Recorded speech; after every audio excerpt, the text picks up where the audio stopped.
morning, guests, delegates, and everyone present here. I, Dr. Aditi Taure, And I, Tejaswini Bojappa. students of MBA, Hospital and Healthcare Management, Symbiosis Institute of Health Sciences, would like to proceed with the next session. And the topic for the session is Decoding Global Health Diplomacy, Need of the Hour. The role of diplomacy in health is vital. India is expanding its global diplomatic footprints not only in politics but in the field of healthcare as well. Health diplomacy takes place at many levels, be it a vaccine diplomacy or conducting the evacuation operations at short notice to bring back its citizens back at the peak of the pandemic, India's engagement in technology, training of medical professionals, and its role in enhancing the global diplomatic pandemic response is known to the world today. This session highlights the same. It's an honor to call upon Professor Shivali Lavle, Director of Symbiosis School of International Studies, to discuss more about the global health diplomacy. Ma'am holds a degree in Masters of Philosophy in International Cooperation, Education and Training from the Sorbonne University, MA in International Relations from the University of Bath and Sciences, Paris. Along with this, Ma'am has over a decade of experience working with the UNESCO headquarters, Paris, as a program specialist in two of their prime education programs, namely Education for All and Education for Sustainable Development. I now request Ma'am to introduce the speakers and proceed with the session. Good morning, Honorable Chancellor Sir, Dr. S.P. Muzumdar, Dr. Rajiv Yaravdekar, distinguished guests, students, faculty, and of course, the speaker delegates. Global health diplomacy, as our young friends have just described it, is indeed the need of the hour. This session is going to be a slight departure from the topics that you have discussed over the last 2 days. It's a very, very interesting session. It's going to be a very interesting session. But like I mentioned, it incorporates various aspects of diplomacy. There's vaccine diplomacy, vaccine nationalism. We're also talking about humanitarian assistance. So there are various aspects to it. I'm not going to waste any more time. Let me invite on stage our three very distinguished speakers. General Tutakne sir,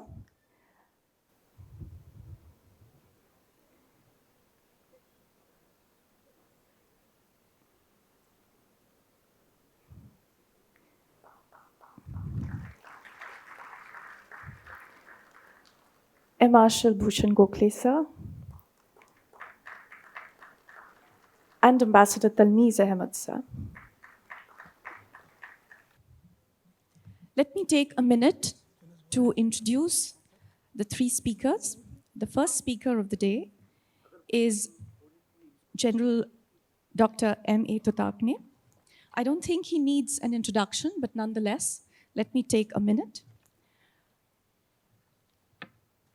Sir is a postgraduate professor in dermatology at the Armed Forces Medical College, Pune. He was the dean of the AFMC in 1997 and commandant of the institution in 2000. He has several accolades to his name. He has won the Amir Chand Award for Best Research Work in the Armed Forces in 1985. He's also the recipient of the Fulford National Oration Award by IADVL in 1985, the Atit Vishishta Seva Medal, the AVSM, that was awarded by the President of India in 2002. He's also the first Vice Chancellor of SIU.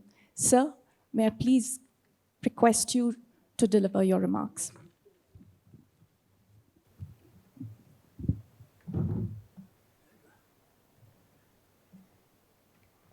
Slides.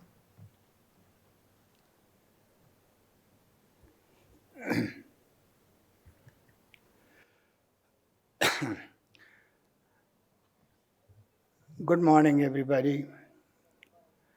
Honored to be here. We just heard a brilliant talk from Dr. Sanjay Oak, where he started that the problem is that there are no interpersonal talks.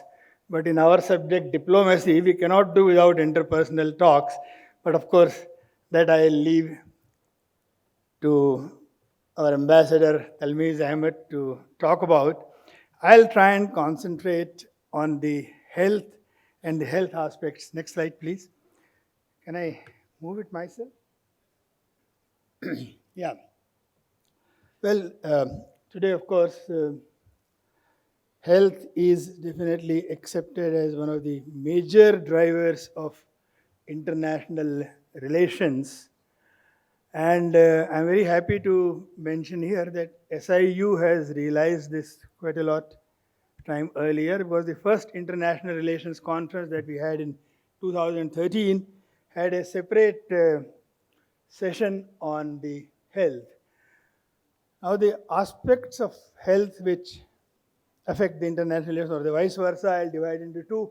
The effect of globalization on health and health issues which affect the international relations. Well, health was never a national subject because neither the diseases knew the boundaries of the nations, nor the healthcare knows the boundaries of the nation. Way back in Ramayana period also, we all know that Lakshman was treated by Sushen, who was the Vaidya in Ravan's kingdom, or Ravan's army. Even today, when after 1971 war, we had 93,000 odd prisoners with us. Entire medical care for these people was given by the armed forces, and I can say this with an absolute personal vouching because I was there in Agra at that time and looking after the hospital that was set up for the POWs, where the treating physicians were also from there. So, it has never been so. It has always been an international topic. But importance of health in international relations is now being realized. Let us be on the same page. So let me give a few definitions. Definition of health as per WHO is known to everybody, so I will not repeat it. For international relations and international business, health is a public good. And that must be remembered, that health is an asset of the nation. Public health or population's health is an asset of the nation. But for understanding what really is the importance of health, please remember, health is the continuum between life and death. It prevents the death from overpowering the life. And as some शायर has said it, कि जिंदगी मौत तेरी मंजिल हो ही नहीं सकती, ए जिंदगी मौत तेरी मंजिल हो ही नहीं सकती, क्योंकि जब तक तू है मौत आ ही नहीं सकती. So if we are healthy, life can continue. But what is the definition of global health? And please remember, this is very important to remember that global health is an area of study, research, and practice that places priority in improving the health equity all over. The inequality in the healthcare is not acceptable. That is the meaning of the word global health. And we all know the reality of life is there is a fair amount of inequality in the healthcare provided. And what is global health diplomacy is the practice by which the governments follow this to make equity in healthcare as best as possible. Well, as far back as 1978, the UNICEF conference had made this declaration that the gross inequalities in the state of health of people is not acceptable. Even within the country, the disparity in the healthcare available to urban and rural, rich and poor is not acceptable. And frankly, for the medical officers, medical practitioners over here, I feel that this is one of the reasons why there is so much of mistrust on the medical profession, and whatever we are seeing today, the distress and the violence that takes place for the medical profession. Because inequality in healthcare is very difficult to accept. It is easier to accept differences in the housing, differences in the travel, and differences in the hotel. But when it comes to healthcare, any feeling that the healthcare provided to me is a little less is very damaging and not at all acceptable. But we all know that there is a big difference. I'll not talk much on this. Even today's newspaper said that there is a 5 year or 6 years difference in life between the upper caste and the so-called scheduled caste and scheduled tribes for various reasons. And that is not acceptable, but it's a fact of life that access to healthcare depends upon various factors. Now let me just quickly enumerate the effect of globalization or global interconnectedness on health. We see that the vectors also can travel along with the people. So we see vectors getting distributed, novel infections. We had SARS some time ago, and now, of course, COVID has really placed the importance of international relations, health and international relations at a higher pedestal. The increase in drug resistance, the changes in the epidemiology, technological improvement, when it happens in one place, it must come very quickly to the other. The changing pattern of human behavior and restructuring of the health industry. These are all the factors of globalization or global interconnectedness which affect the health. And to make sure that the inequalities are removed or the diseases don't spread, this is a statement made by the Center for Disease Control in USA is very important, that the most effective and least expensive way to protect America from diseases and other health threats that begin overseas is to stop them before they spread to America.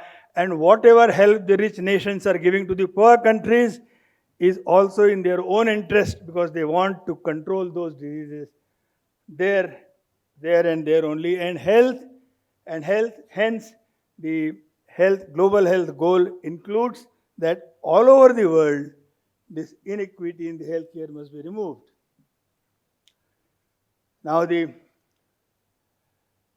health aspects or the aspects of diseases which affect the international relations and security are listed over here. The emerging diseases we already mentioned.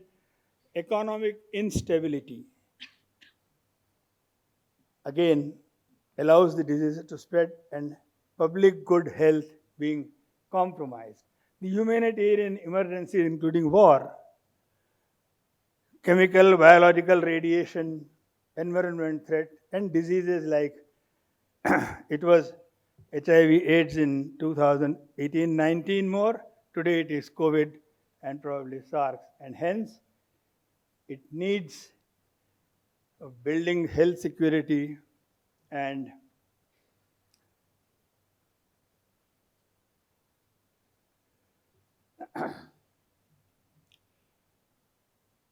now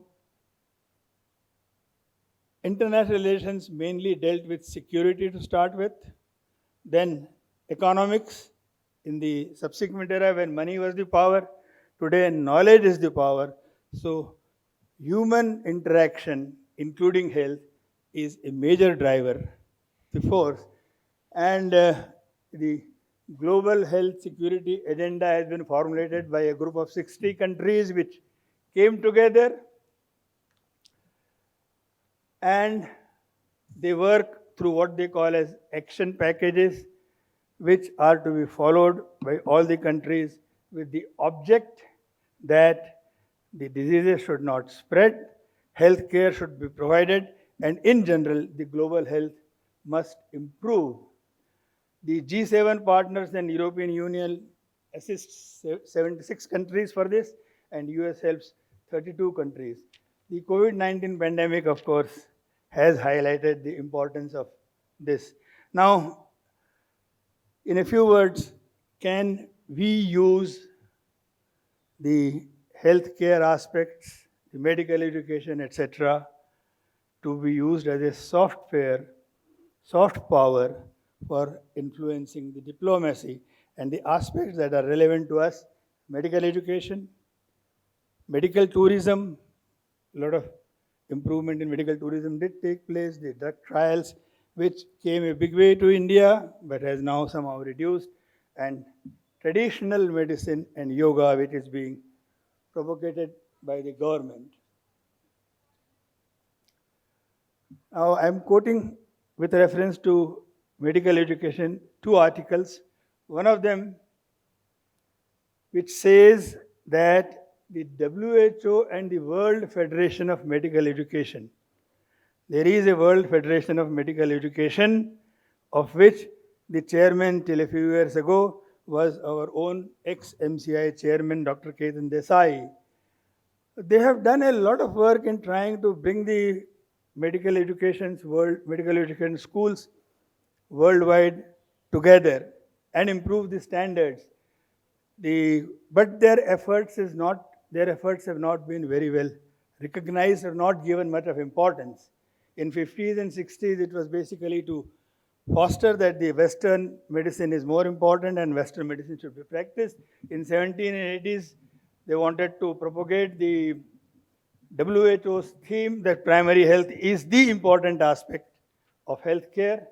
And from 80s onwards, the campaign is to have common standards, to have accreditations, and make sure that the medical colleges are rated. You all medical people must have all seen the recent publications of the standards of medical colleges, in which India features through two medical colleges, or two or three medical colleges, the AIMS, AFMC, and Vellore. But their efforts to standardize are very difficult because accreditation processes could be different and standards and priorities used could be quite different. The healthcare market, another article which says that healthcare market is expanding because of globalization of education. A number of trends have emerged which has fostered private medical schools, increase in medical schools. There is a tremendous increase in medical schools. Today, the world has almost 4,000 medical colleges, medical schools. And it is found that there is no doubt that all over the world there is a requirement to increase the medical schools because the number of physicians as required for the population is still less, much less in India.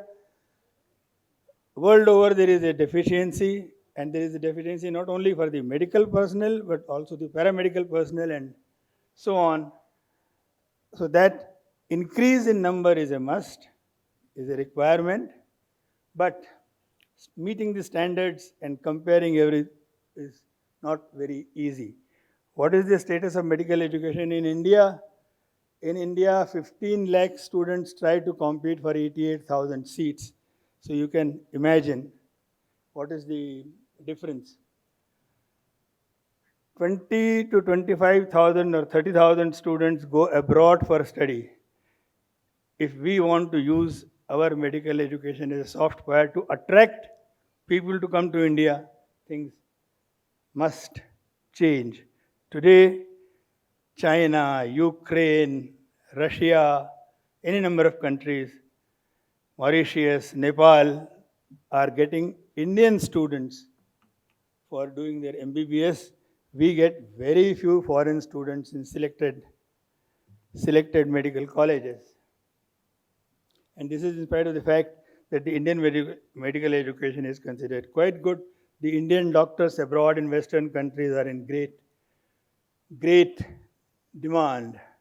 So how can we utilize the medical education for improving? The reasons for why medical education is not attracting foreign students is very well known. As it is, the number of seats is very few, insufficient for Indians themselves. High cost of medical education and very stringent regulations by the National Medical Commission and its precursor MCI. Requires about 7 lakh square feet for a 100 admission uh, medical college, and 140 teachers are required to be in place right on the first day. So I quote the two stalwarts of medical education, Dr. Devi Shetty from Bangalore and Dr. K. Srinath Reddy, who have been repeatedly calling that the regulatory framework to facilitate addition of capacity is a must. The government must take a cue from various foreign countries where so much of space requirement is not there. Can we do better? We have to do better in case we want to. But there are some encouraging developments in the recent times which must take. Number one is there is a big change in the education policy. The new education policy is very flexible, and I hope UGC has already, government has taken, has approved it. UGC has taken cognizance, and things have started changing.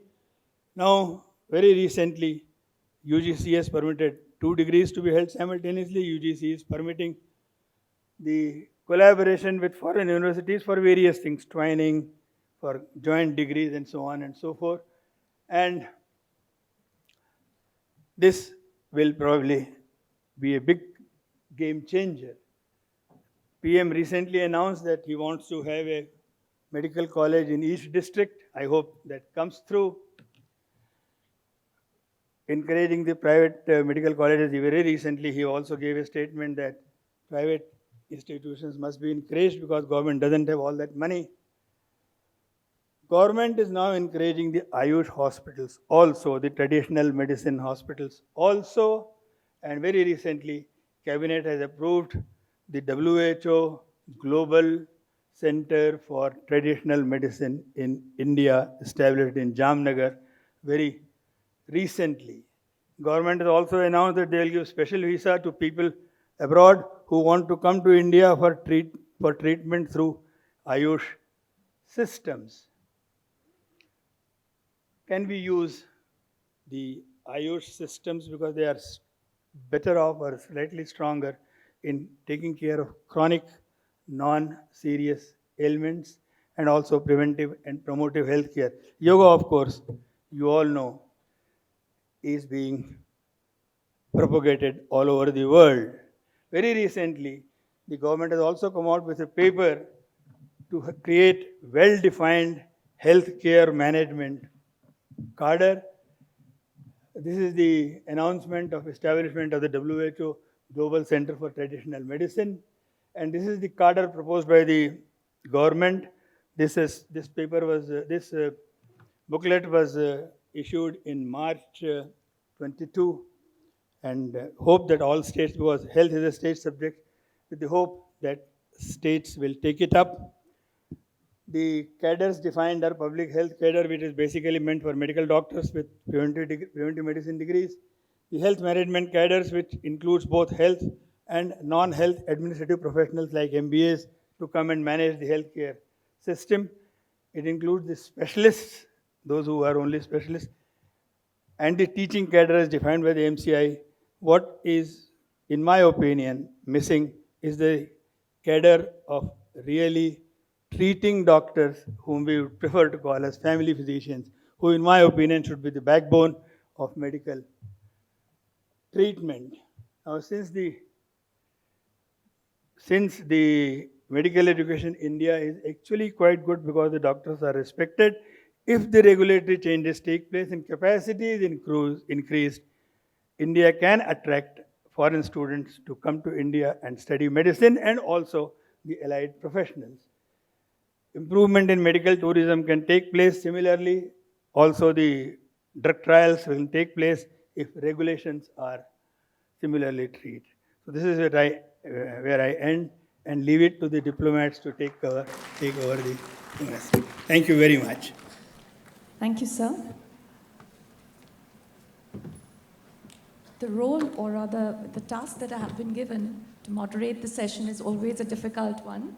So our next distinguished speaker, M. Marshal Bhushan Gokhale sir, if I may please request you to keep time, or I would have to then pass a little note to you. A very quick introduction, sir, if you can just give me a few seconds. M. Marshal Bhushan Gokhale is a highly decorated officer. He has won the Agni Award, the Param Vishisht Seva Medal, the Ati Vishisht Seva Medal, the Vayu Sena Medal, and the Paul Harris Fellow. He has had a distinguished career in the Air Force. So without further ado, sir, the floor is yours. Thank you, Chair. Respected Dr. Mazumdar, Dr. Rajiv Ververkar, Professor Shivali, and my fellow panelists, distinguished delegates, ladies and gentlemen, a very good morning to you. It's indeed nice to be here at the Symbiosis University and talking about diplomacy at large. The motto of Symbiosis, that is Vasudhaiva Kutumbakam, is itself a mantra for diplomacy, and in particular for global health diplomacy. Because like in a family, we take care of each other. I'm sure that if this is extended to the countries, and India takes a leading role in that to ensure health for all. We have also, there are many subsets that happen. Humanitarian assistance is something that India is very good at, and that's what I'm going to speak about. Over the years, different subsets of diplomacy have emerged, which have strengthened India in projecting her comprehensive image abroad. In this, use of soft power becomes a very important subset. Education, as mentioned by the previous speaker, culture, humanitarian assistance during disaster, and medical assistance at the time of health emergencies are some of the important components of this soft power projection. The Indian subcontinent, with diverse terrain and weather condition, has been listed by the United Nations as the third most natural disaster-prone region. Floods, cyclones, earthquakes have been occurring at regular intervals within India and in our neighborhood. The Indian Armed Forces, which have a national footprint, are invariably the first and the fastest responders in such disasters to provide essential aid, casualty evacuation, and of course, medical support. Over the years, we have fine-tuned the procedures for disaster relief, and we now work under the central guidelines of National Disaster Management Authority, or NDMA for short. While disaster management and mitigation teams at the district level are being established, like in Talegaon close to Pune, the expertise and means of transportation available with the armed forces are invariably called upon for assistance. This expertise has helped the armed forces to quickly press into action what can be termed as dual-use equipment. And that is how all of you must have witnessed the tireless effort by the Indian Air Force C-17 aircraft, what is called as the Operation Ganga, to the countries near Ukraine to airlift our stranded medical students from the war zone area. I was speaking to some of the crew at Hindon as well as those in charge at air headquarters, and let me mention that the crew was physically stretched because the window of providing air evacuation was very limited. While the government and diplomats on the ground were busy ensuring safe corridors and providing transportation to these students to the closest airfields in Poland, Slovakia, and Romania, the C-17s had to fly avoiding restricted areas and airspaces of Pakistan, which does not allow overflying since the Balakot days. The aircraft also had a medical unit to cater to first aid for the students, and in one case, a student was brought back safely having suffered a bullet injury. We not only brought back the Indian students, but also those from many other neighboring countries, earning kudos for their safe evacuation. Incidentally, while India has abstained from taking any stand in this war, these aircraft, while going to various airfields around Ukraine, also carried tentage, blankets, medicines, and many items of aid for the beleaguered population. India nowadays is at the forefront of providing disaster relief, whether in combat conditions or during peace. For the last 2.5 years, all of us have witnessed the pandemic of COVID-19, and somehow it does not seem to be abating. Whether man-made or otherwise, I must acknowledge the yeoman service carried out by the medical fraternity, and salute you all for being the COVID warriors. India once again was at the forefront providing medicines and later on the 2 indigenously produced vaccines to many countries of the world. That was another term which got coined called the vaccine diplomacy. Operation Sanjeevani was specific to Maldives, wherein we had also set up a hospital. I remember speaking to Colonel Sajjad of Bangladesh last year when I had invited him to speak at the 50 years of Swarnim Vijay Varsh lectures I had organized. Incidentally, he was conferred with Padma Shri last year by the Indian government for his outstanding role as a liberation warrior of the Bangladesh Mukti Bahini. He mentioned that he had received the Indian vaccination free and was lucky, as some other country which had promised vaccination at a price was not popular.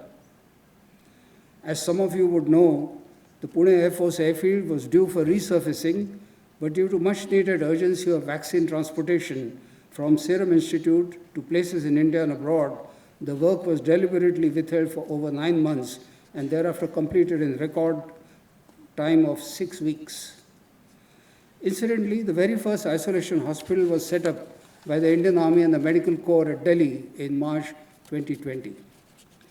Air Force aircraft and naval ships were also used to transport much-needed oxygen pods and plants from various countries during the second wave, which had affected the country badly. Since Air Force uses 100% pure oxygen for flying for medical reasons, some of the reserves were also diverted during this time. And amongst all this came the Taliban takeover of Afghanistan and rapid withdrawal of not only the Indian embassy and consulate staff, but also many other Indian professionals, health workers, teachers, and civilians who wished to escape from there. We also airlifted other nationals, and again in very adverse conditions. Incidentally, today, although we don't have diplomatic relations, or rather no country has diplomatic relations with the Taliban-controlled Afghanistan, we are still sending wheat and other medicines to Afghanistan for their population. The role of helicopters is just amazing. They have done a lot of flying, taking doctors and polio drops to far-flung areas, villages in Himalayan region of not only within India, but also Nepal, Bhutan, and Myanmar. Thanks to the efforts of Health Ministry and NGOs like Rotary, India is today free from polio. In 1998, I was commanding Gorakhpur when all the tributaries of Ganga flowing out of Nepal were at spate. Other than the Air Force station, which is thankfully at a higher elevation, there was water everywhere. I also had a satellite base to look after at Darbhanga, which is north of Patna. The station personnel, including the ladies, were working through the night to prepare puri and sabji to be wrapped in plastic for it to be either delivered or airdropped to lakhs of people marooned at many places. Soon the local administration also joined in. I had named this operation FROG, or Flood Relief Operations, from Gorakhpur, which had made international headlines. The work continued for almost a fortnight, and I used to fly sometimes in the helicopter for the evacuation sorties. When you pick up a few of those stranded people and then look into the eyes of those left behind, helplessly waiting for their turn, it can really stir a lot of emotions on the pilots. So I had to caution a lot of pilots not to overload the aircraft, otherwise there could be accidents. I remember the former Prime Minister, Vajpayee, visiting us to give a pat on our back, along with the Chief Secretary, Mr. Govind Narayan. The Prime Minister wrote a very nice message in the visitor's book praising the effort. I also went to Darbhanga off and on and flying with the local commissioner for an aerial survey. When our helicopter was landing back at Darbhanga, I saw another civilian helicopter on ground. The Chief Minister of Bihar, Srimati Rabri Devi, along with her husband, Sri Lalu Prasad Yadav, were also taking stock of the flood situation. During our meeting, he asked me if there was any points from my side. One important point I had mentioned was that the food and clothes we were dropping must also include few pouches of safe drinking water, as there was water everywhere, but not a drop to drink. Sri Lalu Prasad Yadav was very quick and ordered immediate inclusion of water pouches, which are used in train journeys, since he was already a railway minister and knew about these. I've had many first-hand experiences in handling supervising disasters. During tsunami, our airbase at Kardikupa was badly affected. We ourselves lost over 100 people, like it happened during Bhuj earthquake. At both these places, at Bhuj and Karnik, we now have a memorial in their memory. At Karnik, the houses and messes of the beach, along the beach, were submerged and washed away. But it was amazing to witness the grit of our helicopter pilots to fly in their night dresses as the tsunami had hit during the night, and they had to run out towards the runway in whatever they were wearing. They flew like that to rescue many people till we could send relief from Chennai and Bangalore. While I was overseeing the logistics flow, I remember one VIP wanting to send hundreds of toothpaste the very next day and insisting on taking a photograph with that load in the aircraft. I had a tough time convincing him that we will send these in due course of time after ensuring essential supplies of food, medicine, clothes, which are to be sent first. During tsunami, as part of Operation Castor and Rainbow, the Indian naval ships had taken loads of relief material to Indonesia, Sri Lanka, and Maldives, as also to Andaman and Nicobar Islands. We also take part in United Nations peacekeeping operations. And I remember visiting the deployments in Congo and Sudan. At both these places, the medical help provided to the civilians was noteworthy. And I remember meeting our ambassadors at Congo and Sudan who were very proud of our contingents. There was not a single case of indiscipline, sexual exploitation, smuggling, or AIDS infection. We have taken part in many other humanitarian relief operations, including sending 2 aircraft with relief material all the way to the US after Hurricane Katrina had hit New Orleans in August 2005. Similarly, to Myanmar in April 2008 after Cyclone Nargis had caused a lot of damage. Then was the aid to Nepal as Operation Maitri after the earthquake of April 2015 and rescuing Indians and other foreign nationals by the naval ships and IF aircraft from Yemen when the war erupted between Houthis and Saudi Arabia in April 2015. We had called it Operation Rahat. In the last few years, Indian Armed Forces have modernized their equipment for faster relief. We use satellite imagery and drones for initial recce like it was done in Uttarakhand flash floods of 2021. These are followed by a helicopter taking rescue teams and medical units. Simultaneously, the Army engineers are pressed into service to build access roads, bridges, etc. It is an integrated operation with civil administration and NDRF teams joining hands to provide all the possible help at the earliest. A number of NGOs and other volunteers also add to this effort. The armed forces have also established modern meteorological and radar sensors so that adverse weather conditions can be detected early enough to warn the people in advance. What is of importance for the medical and scientific community is to come up with sensors for the modern emerging threats of chemical and biological weapons by the state or non-state actors, and also for some newer infirmities like Havana syndrome, presumably caused by microwave radiation. I must acknowledge that whenever there is a national emergency, be it in war or peace, the civilian population responds very promptly and positively. And that is between nations also. In October 1995, when Pakistan was affected by a massive earthquake, we had sent food and other medical aid, as well as channeled $25 million aid to Pakistan. In turn, Pakistan had reciprocated by sending 3 Hercules aircraft loaded with blankets and other essentials during the Bhuj earthquake of January 2001. I must add that the effort by the medical corps during all these disasters has been really noteworthy, and we must give these medical warriors a big round of applause. Thank you, Lady Chairman. Jai Hind.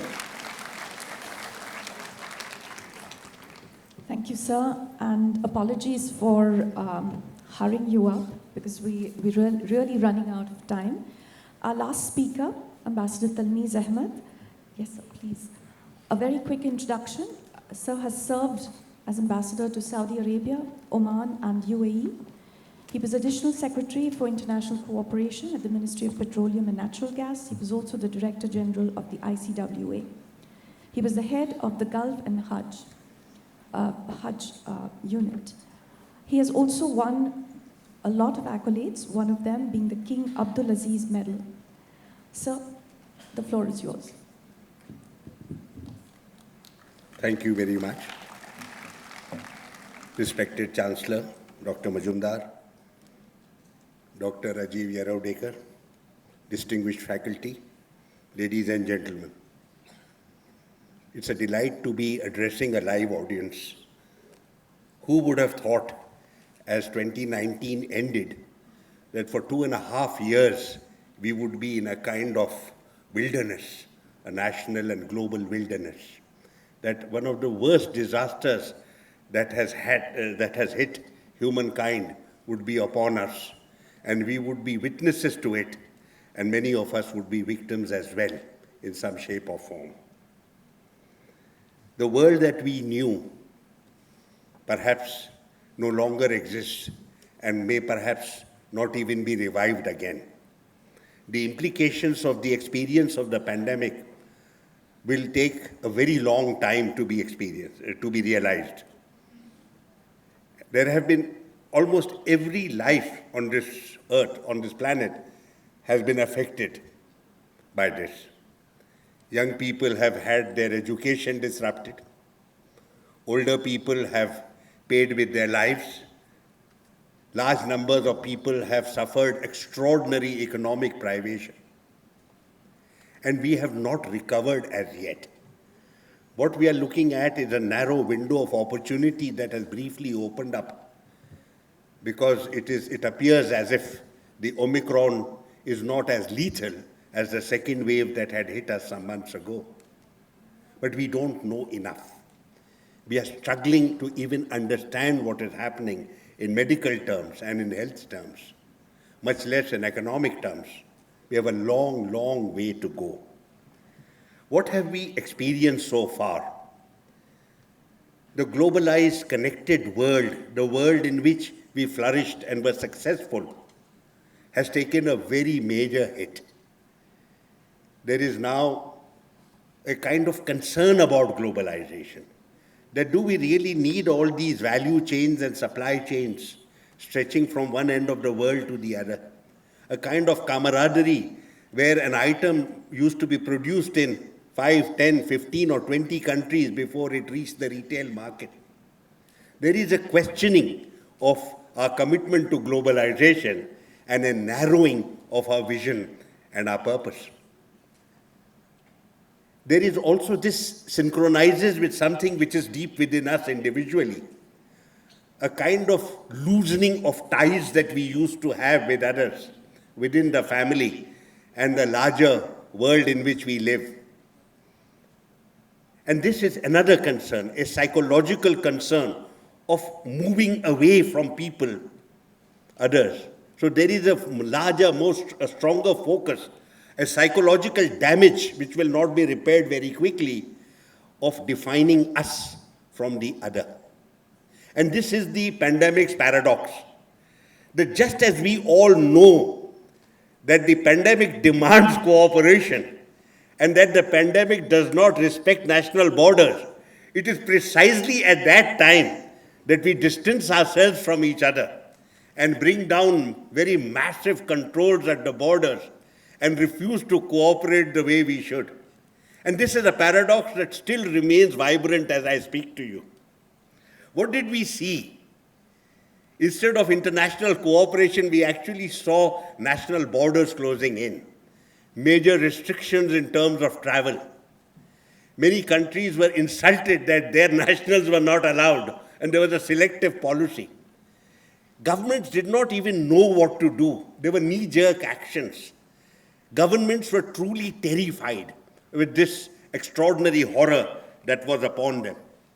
We had talked for so many decades about free markets, and overnight we pandered to protectionism. And we said, we will not import this, we will not export this, and we will not allow this to come in.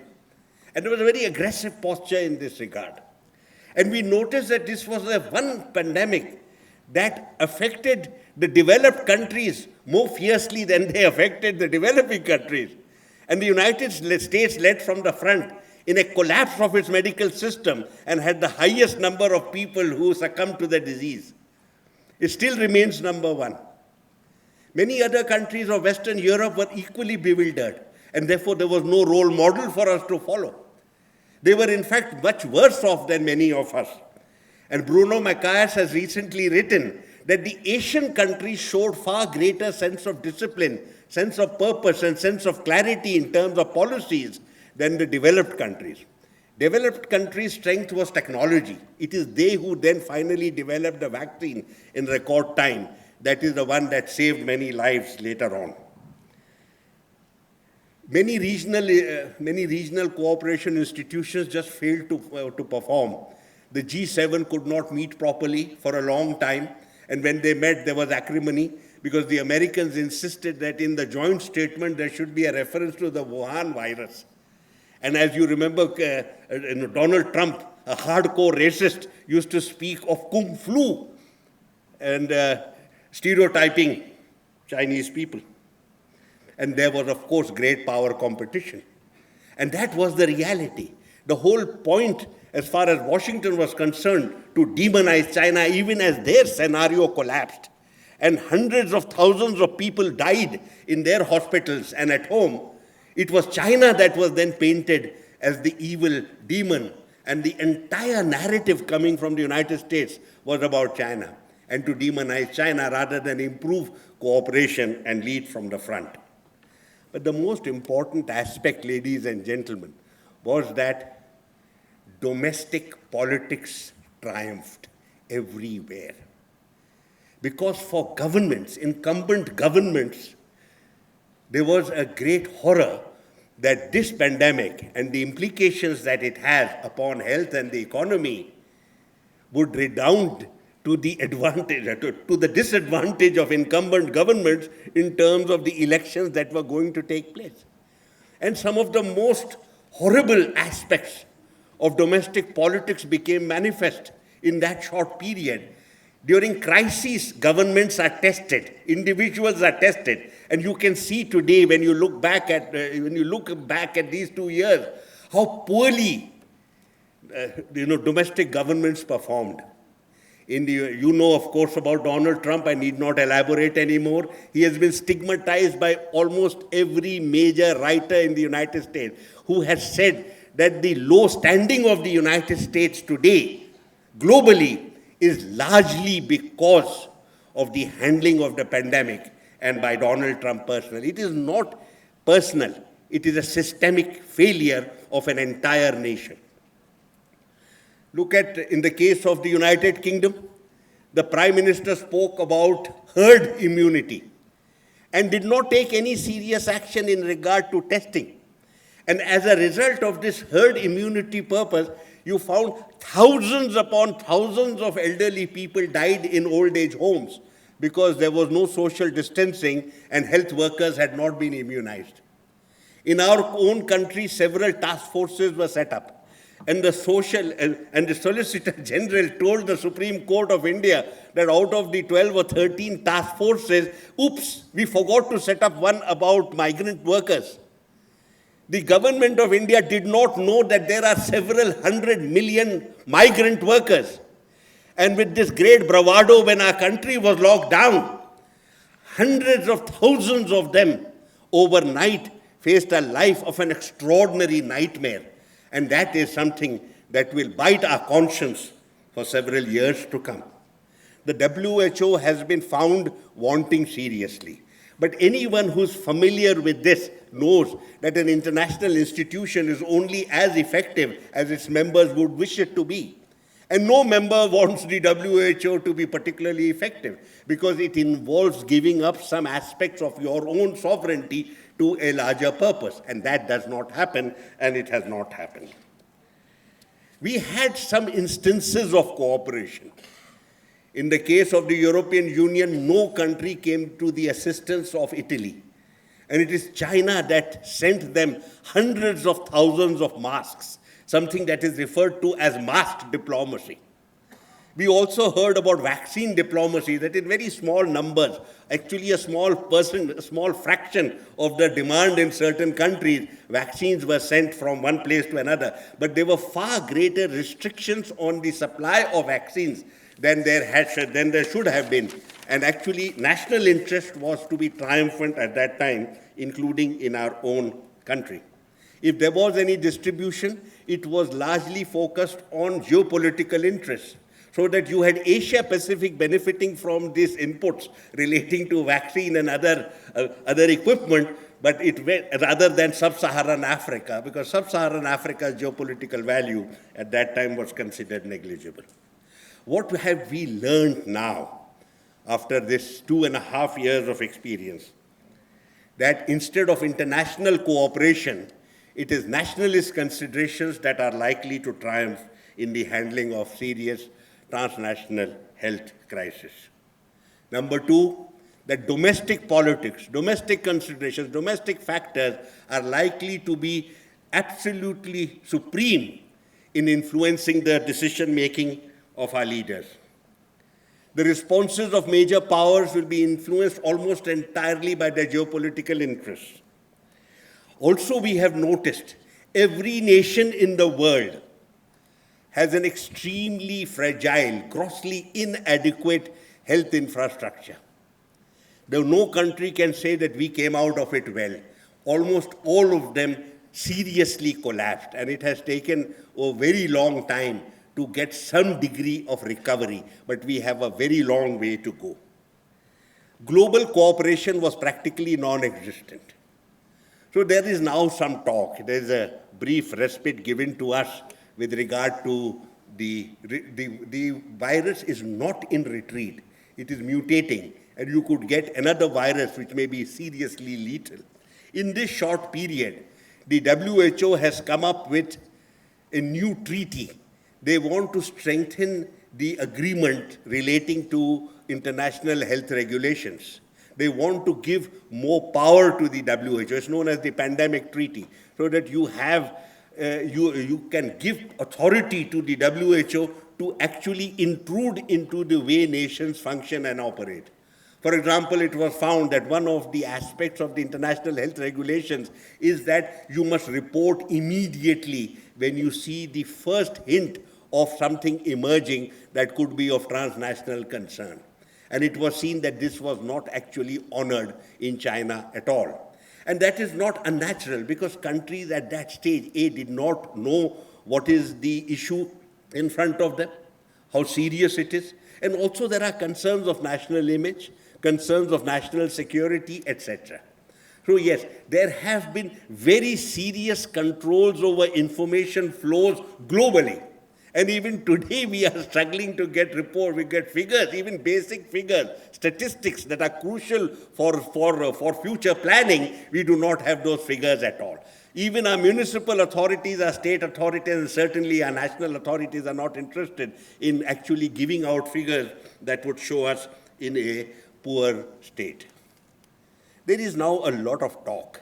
And if you go to the internet and you press two words, health diplomacy, you will be overwhelmed with article upon article. We should do this, health diplomacy. Every embassy must have an health attaché. Like you have a defense attaché, you must have a health attaché. None of that is going to happen. The facts of life are very clear before you. The pandemic has taught us many lessons. None of them is of significance or relevance. Nations are going to function on the basis of their own interest. Governments will steer the course of national policy in order to win the next election. And that is going to be the fact of life, and I'm not sure this is going to change. Some good plans are there on paper. An emergency health force. Every country should have, just as we have national disaster management at home, professionally qualified people ready to be unleashed. We should have something like this on an international scale. Each country should develop a kind of cadre that can be used for such occasions, number one. Number two, specialized groups for disaster response. Also, setting aside funding. Funding for a larger national, in a global purpose. Each country should contribute and say that, look, yes, here is my fund for this global response, rapid response. Far greater cooperation in science and technology, vaccine technology. Will anyone of this take it seriously? Very doubtful, because Big Pharma still exists, and I'm not sure they're interested in cooperating in any way. Looking out for vulnerable areas of sub-Saharan Africa, large parts of Latin America, large parts of South Asia. Very poor, very low geopolitical value, therefore it's not going to happen. I am unhappy about giving this pessimistic message to you. As of now, this is what my studies have shown. I don't see anything which would enable us to rejoice.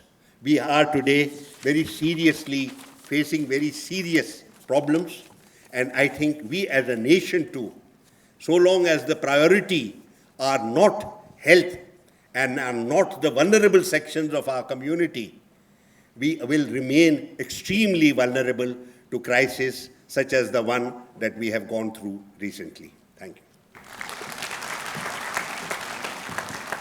Thank you, sir. We're running short of time, so there is really no time for questions. But that said, I would invite all of you, if you have questions, please direct them to the organizers and we will get them across to our speakers and get them to respond to you. May I please invite Dr. Rajiv Yarurikar to felicitate our speakers. And Ambassador Talmiz Ahmed.